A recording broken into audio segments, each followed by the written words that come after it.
जय हिंद दोस्तों, स्वागत है आपका इस यूट्यूब चैनल पर। इस वीडियो में हम देखेंगे जो क्लास 10th के लिए है। क्लास ये 10th के लिए वीडियो स्पेशल है। बायोलॉजी का क्वेश्चन देखेंगे, टॉप 20 क्वेश्चन, और इसका से जुड़े जितने भी डिस्कशन है उस डिस्कशन को भी हम पूरा करेंगे। तो आप इस वीडियो को जरूर देखें। तो चलिए हम पहले शुरू करते हैं, फिर बात करेंगे। तो हमारा जैसा कि क्वेश्चन आप यहाँ देख सकते हैं स्क्रीन पर। क्वेश्चन क्या है कि विषम पोषी जीव अपनी उत्तरजीविता के लिए प्रत्यक्ष या परोक्ष रूप से आश्रित रहते हैं। यानी जैसे आपको पता है कि जीव जो होता है वो दो प्रकार का जीव होता है। एक विषम पोषी होता है जिसको कि आप परपोषी भी कहते हो, और दूसरा क्या होता है, स्वयपोषी होता है। क्या होता है? स्वयपोषी होता है। तो यहाँ पे विषम पोषी का कह रहा है कि ये जो निर्भर करता है, किस पे निर्भर करता है? अपने जीवन के लिए। तो हरे पौधे को छोड़ के, जो कि स्वयपोषी होते हैं, इसको छोड़ के बाकी जितने भी जीव होते हैं वो हरे पेड़ पौधे पे निर्भर करते हैं। तो हमारा इसका भी आंसर क्या हो जाएगा? ये हरे पेड़ पौधे जो कि स्वयपोषी होते हैं। अब देखिए, विषम पोषी की बात करें तो विषम पोषी में जो है ना, ये कई प्रकार के होते हैं। यदि इसकी हम बात करें विषम पोषी का, ठीक है, जिसको हम परपोषी भी कहते हैं, तो इसके जो होते हैं ये कई तरह के होते हैं। एक होता है क्या? सहजीविता। क्या होता है? सहजीविता। और दूसरा होता है आपका सहभागिता। सहभागिता होता है, शॉर्ट में लिखते हैं ताकि आप समझिए, है ना। एक होता है परजीविता और एक होता है मृतजीवी। ठीक है, एक होता है मृतजीवी। तो सहजीविता में कौन आता है कि इसमें जो है दो ऐसे जीवों में ये सहजीविता जो होता है, दो ऐसे जीवों में संबंध है, ऐसा संबंध है जिसमें जो है ना, कि दो, है ना, दोनों को जो है वो क्या होता है? लाभ होता है। दोनों को लाभ होता है। तो जब दोनों को लाभ हो तो उसको हम सहजीविता कहते हैं। क्या कहते हैं? सहजीविता उसे कहा करते हैं। जैसे कि आप उदाहरण के लिए, जैसे कि आपका कौवा होता है ना, और ये भैंस, एक भैंस होता है। तो भैंस के कान में जो है ना किट्टी होता है, कौवा क्या करता है? उसको खा लेता है। तो इससे क्या होता है? भैंस के कान की किट्टी भी खत्म हो जाता है और कौवा का भी पेट भर जाता है। इसमें दोनों का ही लाभ हो, तो वो सहजीविता हो गया। और वहीं पे यदि हम सहभागिता की बात करें तो सहभागिता में क्या होता है कि इसमें एक जीव का लाभ होता है और दूसरे जीव का जो है, दूसरे जीव के ऊपर जो है कोई प्रभाव नहीं पड़ता है। तो इसको हम बोलते हैं सहभागिता। और वहीं पे यदि हम परजीविता की बात करें या परजीविता की बात करें तो इसमें जो होता है, एक को लाभ होता है और दूसरे को जो है हानि होता है। तो एक को लाभ और दूसरे को हानि होता है, तो इसको हम परजीविता कहते हैं। जैसे कि आपका मानव और जू, जू मतलब है ना आपका ढीला। तो मानव और ढीला ये दूसरे को, ये नहीं क्या हो गए? ये परजीविता हो गए। उसी तरह से मानव और वायरस, ये क्या हो गए? परजीविता हो गए। जैसे अभी कोरोना वायरस है, तो मानव और कोरोना वायरस क्या हो गए? ये दोनों मिलके अब परजीविता बन गए। क्या बन गए? परजीविता बन गए। और इस उसको जो है यहाँ पे हो गया, क्योंकि कोरोना वायरस को लाभ है लेकिन मानव को यहाँ पे, है ना, मानव को क्या है? हानि है, इसीलिए। और वहीं तीस और क्या होता है आपका चौथा? मृत्युजीविता। मृत्युजीविता में जो आता है, इसमें क्या होता है? ये दूसरे के मरे शरीर को खाता है। तो जो शरीर मरा हुआ शरीर होता है उसको खाता है, उसको मृत्युजीविता कहते हैं। ठीक है, जैसे कि जीवाणु हो गया ये सब, ठीक है, जो कि चीजों को गलाने सड़ाने का काम करता है। तो चलिए हम बढ़ते हैं नेक्स्ट। नेक्स्ट हमारा क्वेश्चन क्या है? रंध्रों का खुलना और बंद होना निर्भर करता है। तो जो रंध्र होते हैं, जिसको अंग्रेजी में स्टोमाटा कहते हैं, ये है ना खुलना और बंद होना किसके ऊपर निर्भर करता है? तो ये करता है प्रकाश संश्लेषण के ऊपर। किसके ऊपर? प्रकाश संश्लेषण के ऊपर। यदि प्रकाश संश्लेषण की बात करें तो आपको पता है कि ये जो होता है पत्तियों में जो स्वयपोषी होते हैं, ठीक है, और या यूं कह सकते हैं कि जिसके पास क्लोरोफिल होता है, ठीक है, तो इनकी ये यह प्रक्रिया जो है केवल क्लोरोफिल कोशिकाओं में जो होता है सूर्य प्रकाश की उपस्थिति में ही होता है। ठीक है, और इस प्रक्रिया में के दौरान जो है आपका कार्बन डाइऑक्साइड जो है जल से मिलकर जो है ये ग्लूकोज बनाता है। क्या बनाता है? ग्लूकोज, C6H12O6, ये ग्लूकोज बनाता है। इसीलिए इस क्रिया को हम क्या कहते हैं? संश्लेषणात्मक यानी कि एनाबोलिक प्रक्रिया कहा जाता है। अब ये जो आपका प्रकाश संश्लेषण की प्रक्रिया है, ये प्रक्रिया में जो होता है ऑक्सीकरण भी होता है और आपका अवकरण भी होता है। ठीक है, तो ऑक्सीकरण अवकरण ये दोनों ही होता है। तो जिसमें जो है जल का जो जल होता है उसका ऑक्सीकरण होता है और कार्बन डाइऑक्साइड का जो होता है वो अवकरण होता है। ठीक है, ये बात ध्यान रखिए। और कच्चे पदार्थ के रूप में जो है इस प्रक्रिया में जो है कच्चे माल के रूप में जो है CO2 और जल का उपयोग किया जाता है, और जबकि जो है अंतिम उत्पाद के रूप में जो है हम ना जो ग्लूकोज होता है, ग्लूकोज और ऑक्सीजन प्राप्त करते हैं। ठीक है, ये आप ध्यान रखिए। और दोस्तों आप एक बात ये भी ध्यान रखिए कि ये जो होता है, ठीक है, ये जो प्रकाश संश्लेषण के लिए तापमान होता है वो 35 डिग्री से 40 डिग्री सेल्सियस के बीच प्रकाश संश्लेषण की प्रक्रिया होती है। और प्रकाश की कितनी प्रतिशत प्रकाश की आवश्यकता होती है, तो 1 से 2% जो है प्रकाश की आवश्यकता होती है। और साथ में आप ये भी ध्यान लीजिए कि जो हमारा ना लाल रंग है, लाल और नीला और एक बैंगनी, तो इसी तीन रंग में जो है प्रकाश संश्लेषण संभव है। बाकी इस तीनों को छोड़ के जितने भी रंग है उसमें प्रकाश संश्लेषण की क्रिया नहीं होती है। ठीक है, और सबसे अधिक यदि प्रकाश संश्लेषण तेजी से होती है तो वो लाल रंग में, और सबसे कम होती है तो वो बैंगनी रंग में होती है। नीला में जो होता है वो माध्यम है। ठीक है, तो ये आप ध्यान रख सकते हैं। और साथ ही ये ध्यान रखिए प्रकाश संश्लेषण के लिए जो ऑक्सीजन का अपघटन होता है वो जल से मिलता है। ठीक है, जो ऑक्सीजन हमें मिलता है वो कहाँ से मिलता है, जल से मिलता है ऑक्सीजन। ठीक है, ये बात भी आप ध्यान में रख सकते हैं। ठीक है, आगे बढ़े। ठीक है, बढ़ते हैं नेक्स्ट क्वेश्चन की तरफ हम। नेक्स्ट क्वेश्चन हमारा क्या है कि किस मरुस्थलीय पौधा में प्रकाश संश्लेषण के दौरान बनने वाला मध्यस्थ उत्पाद है। यानी कि मरुस्थलीय पौधा में जो है प्रकाश संश्लेषण के दौरान जो बनने वाला मध्यस्थ उत्पाद है उसको क्या कहा जाता है, ये बताना है। तो जो मरुस्थलीय पौधा में बनता है उसको क्या कहते हैं आप, है ना, मैलिक अम्ल कहते हैं। मैलिक अम्ल कहा करते हैं, क्या कहते हैं, मैलिक अम्ल। अब देखिए, है ना, कि जो मरुस्थल में जो पौधा उगता है उसको जो है जीरोफाइट कहा जाता है। क्या कहा जाता है, जीरोफाइट कहा जाता है, जो मरुस्थल में उगते हैं। और जो है खारा जल में उगता है, खारा जल में उगता है, उसको जो है हेलोफाइट कहा जाता है। और वहीं जो चट्टान पे उगता है उसको जो है लिथोफाइट कहा जाता है। क्या कहते हैं उसको, लिथोफाइट कहते हैं। और जो आपका जल में उगता है, जो जल में उगता है उसको हाइड्रोफाइट कहा जाता है। क्या कहा जाता है, हाइड्रोफाइट। और जो बर्फीले क्षेत्र में उगता है उसको मेसोफाइट कहते हैं, मेसोफाइट कहा करते हैं। तो ये भी आप ध्यान रख सकते हैं। ठीक है, नेक्स्ट बढ़ते हैं। नेक्स्ट क्वेश्चन हमारा है प्रकाश संश्लेषण प्रक्रम में सूर्य की विकिरण ऊर्जा को ग्रहण करके उसे बदलता है। तो प्रकाश संश्लेषण में जो है सूर्य की विकिरण ऊर्जा को ग्रहण करके जो है पौधा उसको किस रूप में बदलता है ये बताना है। तो ये रासायनिक ऊर्जा में बदलता है। किसमें बदलता है, रासायनिक ऊर्जा में। देखिए दोस्तों, आपका क्या है, क्लोरोफिल में जो हमारा क्लोरोफिल होता है उस क्लोरोफिल में कौन सा तत्व पाए जाते हैं, क्लोरोफिल में कौन सा, तो ये मैग्नीशियम पाए जाते हैं। कौन, मैग्नीशियम। जब प्रकाश जो है इस मैग्नीशियम पे पड़ता है तो ये मैग्नीशियम जो है उसको रासायनिक ऊर्जा में बदल देता है। ठीक है, ये ध्यान रखिए। नेक्स्ट क्वेश्चन की तरफ हम बढ़ते हैं। नेक्स्ट क्वेश्चन हमारा क्या है कि त्रिकोष्ठीय हृदय पाए जाते हैं। तो त्रिकोष्ठीय हृदय किसमें पाए जाते हैं ये बताना है। तो त्रिकोष्ठीय हृदय किसमें पाए जाते हैं, मनुष्य में, मेढक में, सरीसृप में, या 2 और 3 दोनों। तो मनुष्य में जो है इसमें तो 4 पाए जाते हैं, मेढक और सरीसृप। तो हमारा आंसर हो जाएगा ये 4। ठीक है, ये मेढक और सरीसृप दोनों में ही ये पाए जाते हैं। यदि हम हृदय में एक त्रिकोष्ठीय हृदय की बात करें, यानी कि हृदय की कोष्ठक की बात करें, कोष्ठक को जो है चैम्बर भी कहा करते हैं, या कहा जाता है, चैम्बर हो गया, वैश्म हो गया। ठीक है, ये सब भी कहा जाता है। यदि कोष्ठक की बात करें तो कोष्ठक में जो होता है अभी बहुत अलग अलग तरह का ना, एक होता है अलिंद, एक होता है निलय। आपको पता ही होगा अलिंद और निलय। अलिंद जो होता है ये हृदय के जो होता है ऊपरी भाग में होता है, और शरीर से जो है रक्त अलिंद के माध्यम से हृदय में प्रवेश करता है। और जो निलय होता है, और निलय होता है यह हृदय के निचले भाग में होता है, और यह रक्त को पंप करता है जिससे कि पूरे शरीर में जो है रक्त फैल जाता है निलय से। अब जहाँ तक कोष्ठक की बात कर लीजिए वो जान लीजिए। जैसे कि मछली का यदि पूछा जाए कि मछली में कितने कोष्ठक होते हैं, तो मछली में जो है 2 चैम्बर होते हैं। यही उभयचर पूछ देता, उभयचर में कितने होते हैं, तो जितने भी उभयचर हैं उसमें आपका 3 चैम्बर होता है। ठीक है, उभयचर, उभयचर में कौन आ गए, मेढक आ गए। ठीक है, मेढक आ गए।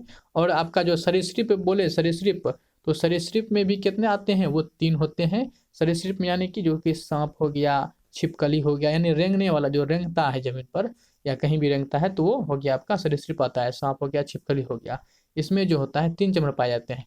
लेकिन जो है दोस्तों यहाँ पे मगरमच्छ है, मगरमच्छ जो है और जो घड़ियाल है ये भी सरीसृप के अंतर्गत ही आता है, लेकिन इसके 4 चंबर होते हैं। क्या होते हैं? 4 चंबर होते हैं। और जितने भी स्तनधारी है और या पक्षी है उसमें भी जो होता है 4 चंबर पाए जाते हैं। तो मनुष्य में कितने? 4 पाए जाएंगे। ठीक है, ये ध्यान रखिए। नेक्स्ट क्वेश्चन है मछली के हृदय में कोष्ठों की संख्या कितने? तो मछली के हृदय में कितने कोष्ठक पाए जाते हैं? तो मछली के हृदय में 2 कोष्ठक पाए जाते हैं। ठीक है, ये आप ध्यान रख सकते हैं। मछली में कितने? 2 कोष्ठक पाए जाते हैं। मछली जो होता है ये मत्स्य वर्ग का होता है, मत्स्य वर्ग का। तो जितने भी मत्स्य वर्ग है उसमें 2 पाए जाते हैं। ठीक है, तो अभी चैनल को अभी तक आप सब्सक्राइब नहीं किए हैं तो सब्सक्राइब कर दें, लाइक जरूर कर दें। आपको पसंद आ रहा हो तो कॉमेंट करके बताएं कैसा लगा। क्वेश्चन है पौधे अतिरिक्त जल से छुटकारा पाते हैं, यानी कि किस प्रक्रिया के माध्यम से जो है पौधा जल से छुटकारा पाता है, ये आपको बताना है। ठीक है, तो किससे पाते हैं? ये वाष्पोत्सर्जन से पाते हैं। किससे? वाष्पोत्सर्जन से। वाष्पोत्सर्जन में क्या होता है कि पत्तियां जो है, जो आंतरिक जल होता है, आंतरिक जल उसको हवा में जो है वो उड़ा देती है ना, जिससे कि वाष्पोत्सर्जन, इसी को हम क्या कहते हैं? वाष्प उत्सर्जन कहते हैं। ठीक है, तो वाष्प उत्सर्जन की क्रिया में जो होती है किसका हानि होता है? तो जल का हानि होता है। ठीक है, क्योंकि जल का उत्सर्जन हो रहा है, निकाल रहे हैं बाहर, तो जल का हानि होता है। और वाष्पोत्सर्जन की को जो है हम फोटोमीटर के द्वारा मापा करते हैं, फोटोमीटर द्वारा जो है मापा करते हैं। ठीक है, नेक्स्ट क्वेश्चन है कि मनुष्य में वृक्क एक तंत्र का भाग है जो संबंधित है। तो वृक्क जो है एक तंत्र का भाग है जो किससे संबंधित है? ये तो वृक्क क्या है? उत्सर्जन से संबंधित है। किससे? उत्सर्जन से संबंधित है। अब जैसे देख लीजिए वृक्क हो गया आपका, ठीक है, जो कि उत्सर्जन से संबंधित है। बाकी और भी उत्सर्जन से संबंधित अंग है, जैसे कि त्वचा हो गया। तो त्वचा जो है उत्सर्जन से संबंधित है क्योंकि इससे जो है पसीना निकलता है। अब पसीना सबसे अधिक कहाँ से निकलता है? तो आपकी हथेली से। ठीक है, वहीं पे आपका आश्रु ग्रंथि हो गया। ठीक है, तो आश्रु ग्रंथि हो गया, तो आश्रु ग्रंथि से क्या निकलता है? आंसू निकलता है। ठीक है, फिर आपका लार ग्रंथि हो गया, तो लार ग्रंथि से क्या निकलता है? आपका जो लार होता है तो लार का उत्सर्जन होता है। अमाशय हो गया, जिसको स्टोमक कहते हैं, अमाशय हो गया, इससे क्या निकलता है? तो गैस्ट्रिक जूस निकलता है इससे। आपका लीवर हो गया, तो लीवर से क्या निकलता है? आपका बाइल जूस निकलता है। तो ये सारा जो है उत्सर्जन होता है आपके इसी हिस्सों से, तो आप इसको भी ध्यान में रख सकते हैं। ठीक है, नेक्स्ट क्वेश्चन की तरफ हम बढ़ते हैं। नेक्स्ट क्वेश्चन हमारा है कोशिकीय बाह्य तरल किसे कहते हैं? तो कोशिकीय बाह्य तरल किसे कहा जाता है ये बताना है। ये किसको कहते हैं? लसिका को। किसको? लसिका को कहा करते हैं, जिसको कि लिम्फ भी कहते हैं, लिम्फ। और ये जो होता है हल्का पीला रंग का होता है, यानी येलो कलर का तरल होता है। इसमें जो होता है हीमोग्लोबिन, लसिका में हीमोग्लोबिन नहीं पाया जाता है। और इस शरीर में जो है बहुत सारी जो है लसिका ग्रंथि पाए जाते हैं, जिससे जो है लसिका निकल कर आगे क्या होते हैं? प्रवाहित होते हैं। और लसिका का जो प्रवाह होता है वो एक ही दिशा में होता है। ठीक है, एक ही दिशा में होता है, अर्थात यह कोशिका से जो है हृदय की तरफ आती है। जो कोशिका है, कोशिका से जो हृदय की तरफ ये आते हैं, एक ही दिशा में होता है। और लसिका जो है लसिका का काम क्या है कि शरीर को जो है संक्रमण से ये बचाने का काम करती है। और शरीर में जो अतिरिक्त जल है, एक्स्ट्रा जल है, उसका भी अवशोषण कर लेती है। और लसिका में जो है खास बात ये ध्यान रखें, लसिका में जो है ऑक्सीजन से ज़्यादा जो है कार्बन डाइऑक्साइड ज़्यादा होता है, यानी कि ऑक्सीजन कम होता है और कार्बन डाइऑक्साइड ज़्यादा होता है। और लसिका का कार्य क्या है कि ये जो घाव होता है, घाव वाव, तो घाव को भी भरने में जो है लसिका ही काम आते हैं। ठीक है, ये भी आप ध्यान रखिए। ठीक है ना, ये ध्यान रख सकते हैं। और यह रक्त में जो है आरबीसी हो गया और प्लेटलेट्स हो गया। तो आरबीसी और प्लेटलेट्स के अंदर जो है लसिका नहीं पाए जाते हैं। ठीक है, और पोलियो बीमारी जब होता है, पोलियो बीमारी, तो पोलियो बीमारी में जो प्रभावित होता है वो आपका लसिका तंत्र ही होता है। ठीक है, तो इतना आप रख सकते हैं अपने ध्यान में। नेक्स्ट क्वेश्चन की तरफ बढ़ते हैं। और नेक्स्ट क्वेश्चन हमारा है कि फ्लोएम ऊतकों द्वारा कार्बोहाइड्रेट का परिवहन होता है। तो फ्लोएम ऊतक के द्वारा कार्बोहाइड्रेट का परिवहन किस रूप में होता है ये बताना दिए। सुक्रोज के रूप में होता है। सुक्रोज किसके रूप में? सुक्रोज। देखिए ये जो आपका होता है फ्लोएम, ये जटिल ऊतक के अंतर्गत आते हैं। जटिल ऊतक में 2 आते हैं, एक फ्लोएम आते हैं और एक जाइलम आते हैं। तो फ्लोएम और जाइलम ये 2 आते हैं। तो फ्लोएम का काम क्या है? इसका क्या काम है? ये सुक्रोज के रूप में जो है कार्बोहाइड्रेट का परिवहन करता है, यानी कि फ्लोएम ऊतक जो है ये जो भोजन बनता है पौधों में वो भोजन का परिवहन करता है, और जाइलम जो है, जो से जाइलम और जो से जल, जाइलम जो है ये जल का परिवहन पौधे में करता है। ठीक है, ये ध्यान आप रख सकते हैं। और जाइलम और फ्लोएम दोनों को मिला को हम क्या, दोनों को क्या कहते हैं, संवहनीय ऊतक कहा करते हैं। और जो जाइलम ऊतक होता है तो जाइलम ऊतक पर जो है, इनके जाइलम पर ही जो है एक वलय होता है, वलय यानी कि रिंग जो होता है, रिंग होता है, उसी को जो है गिन कर पेड़ की जो है आयु ज्ञात करते हैं। ठीक है, और ये आयु ज्ञात करते हैं यदि पेड़ पर एक छल्ला है, एक रिंग है, तो उसका मतलब होता है एक रिंग जो होता है वो 10 वर्ष पर जो है एक छाल बनता है, 10 वर्ष पर एक छाल बनता है पौधे में। ठीक है, ये आप ध्यान में रख सकते हैं। ठीक है, नेक्स्ट बढ़ते हैं क्वेश्चन की तरफ हम लोग। नेक्स्ट क्वेश्चन हमारा क्या है, भूमिगत तनों और अंकुरणशील बीजों में भोजन के परिवहन की दिशा कैसी होती है। तो जो भी भूमिगत तना है या अंकुरण बीज है, ठीक है, तो उसमें जो होता है भोजन के लिए परिवहन की दिशा वो नीचे से केवल ऊपर की ओर होता है, नीचे से ऊपर की ओर होता है। ठीक है, ये आप ध्यान रख सकते हैं। नेक्स्ट क्वेश्चन हमारा है, पादप में जाइलम उत्तरदायी है। ठीक है, तो पादप में जो जाइलम उत्तरदायी है वो किस लिए, जो से जाइलम और जो से जल, जल के वहन के लिए उत्तरदायी है। तो पहला हो जाएगा, बाकी जो है हम इसके बारे में बता ही दिए हैं पिछले क्वेश्चन में। नेक्स्ट क्वेश्चन है, स्वयंपोषी पोषण के लिए आवश्यक है। तो जो भी स्वयंपोषी पोषण उसके लिए क्या आवश्यक है, तो स्वयंपोषी जो होते हैं वो हरे पेड़ पौधे होते हैं और क्लोरोफिल की उपस्थिति में होता है। कार्बन डाइऑक्साइड चाहिए, कार्बन डाइऑक्साइड जल ये भी चाहिए, क्लोरोफिल भी चाहिए, सूर्य प्रकाश, ये सभी चाहिए हमें, यानी कि ऑप्शन हमारा जो है हो जाएगा डी, उपरोक्त सभी हो जाएगा। ठीक है, आपको पता है कि लाल रंग में जो है प्रकाश संश्लेषण की क्रिया तेजी से होती है, बैंगनी में जो होती है वो सबसे कम होती है, और ये 3 रंग में ही प्रकाश संश्लेषण होता है, लाल, नीला और बैंगनी। ठीक है, ये आपको पहले बता चुके हैं। नेक्स्ट क्वेश्चन की तरफ बढ़ते हैं। बढ़ने से पहले यदि आप लाइक नहीं किए हैं तो अभी तक लाइक कर दीजिए, क्योंकि आपको बड़ा अच्छा मटेरियल दे रहे हैं। और सब्सक्राइब नहीं किए हैं तो प्लीज इसे सब्सक्राइब भी करके बेल आइकन घंटी जरूर दबा दें।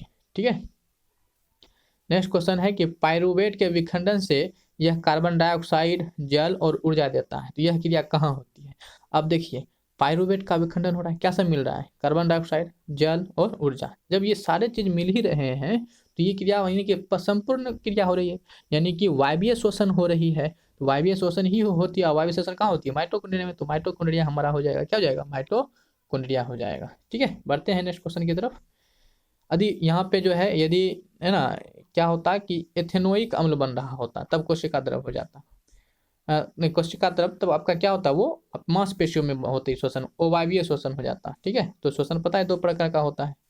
प्रकाश संश्लेषण क्रिया में ऑक्सीजन बाहर निकलती है, यानी कि प्रकाश संश्लेषण क्रिया जो होती है, जो ऑक्सीजन उससे निकलती है वो किससे बाहर निकलती है, तो आपको जल से निकलती है, CO2 से निकलती है, ग्लूकोज से या पर्णहरित से। तो अभी आप पीछे ही आपको डिस्कशन किए थे, ये किससे निकलती है, जल से निकलती है, क्योंकि हम पीछे में जो है प्रकाश संश्लेषण से संबंधित बहुत सारा क्वेश्चन लगभग सभी जो है क्लियर कर ही दिए। तो जल से निकलती, किससे निकलती है, जल से निकलती है। ठीक है, ग्लूकोज का फॉर्मूला आपको याद होना चाहिए, C6H12O6। चैनल पे बने रहिए, आपको इतना रिवाइज करवाएंगे कि याद ऐसे हो जाएगा। C6H12O6, C6H12O6। कार्बन, ग्लूकोज में कार्बन के कितने परमाणु हैं, तो 6। ग्लूकोज में कार्बन के कितने परमाणु, तो 6। हाइड्रोजन के कितने, तो 12। ऑक्सीजन के कितने, तो 6। ठीक है, सारा क्वेश्चन आता है। मैग्नीशियम पाया जाता है, तो मैग्नीशियम किस में पाया जाता है, क्लोरोफिल में, लाल रक्त कण में, ये बताना है। तो मैग्नीशियम जो पाया जाता है वो क्लोरोफिल में, और इसके बारे में भी आपको तो अभी थोड़ा देर पहले बताए थे, क्या पाए जाते हैं, मैग्नीशियम पाए जाते हैं किसमें, क्लोरोफिल में पाए जाते हैं। और रक्त में जो है, रक्त में इसमें आयरन पाए जाते हैं। कौन पाए जाते हैं, आयरन, जिसका फॉर्मूला Fe होता है। क्या होता है, Fe, परमाणु संख्या कितना होता है, 26। तो आयरन पाए जाते हैं।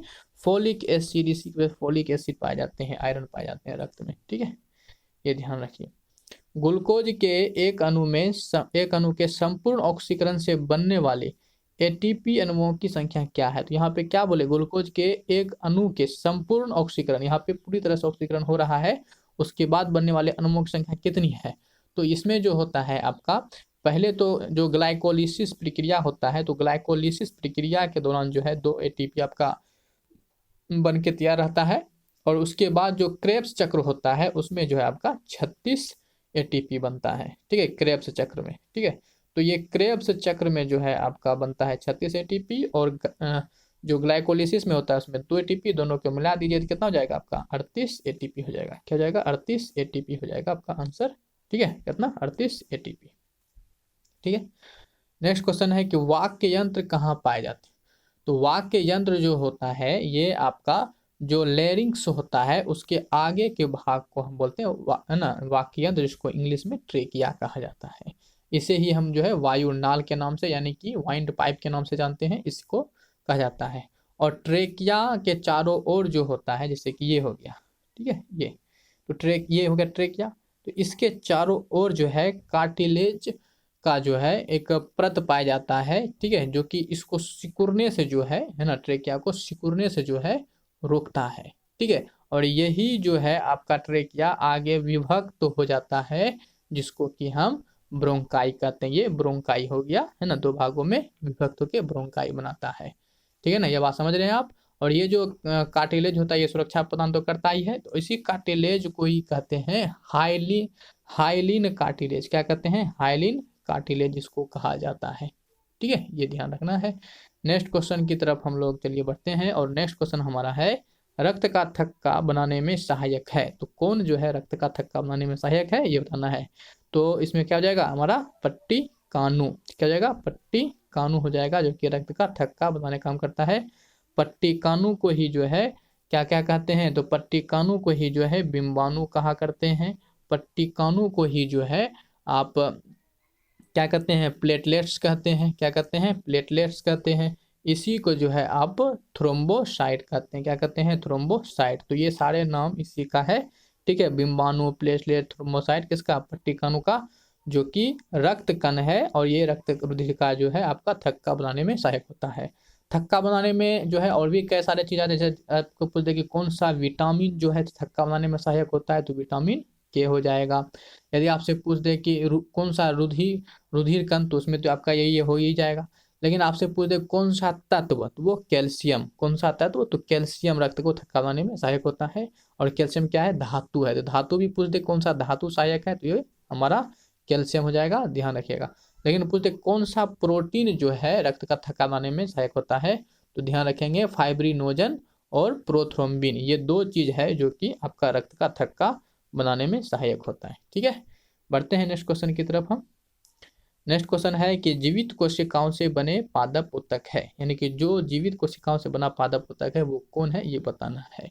ठीक है, कौन हो जाएगा, फ्लोएम। क्या हो जाएगा, फ्लोएम की कोशिकाएं जीवित होती है। ठीक है, तो उम्मीद करते हैं कि आपको ये वीडियो काफ़ी अच्छा लगा होगा, और आपको जो है ये लाइव प्रोसेस यानी जय प्रक्रम का जो क्वेश्चन हमने ये 20 क्वेश्चन कलेक्ट किया है, इस 20 क्वेश्चन के माध्यम से बहुत सारे जो है कवर कर लिया। आप देखिए ये जय प्रक्रम में जो है 4 चैप्टर को कवर किया गया, एक चैप्टर नहीं 4 चैप्टर को कवर किया गया है, जिसमें कि पोषण हो गया, ठीक है, जो पोषण हो गया, शोषण हो गया ना, परिवहन हो गया, उत्सर्जन हो गया, तो ये सारा जो है इसमें कवर हो चुका है। तो कैसा लगा आपको वीडियो जरूर कमेंट करके बताएं, और लाइक वीडियो को करें, और चैनल पे नए हैं सब्सक्राइब करें, और अन्य जगहों पे इसे शेयर करें। ठीक है, तो मिलते हैं नेक्स्ट वीडियो में, तब तक के लिए जय हिंद, बाय बाय।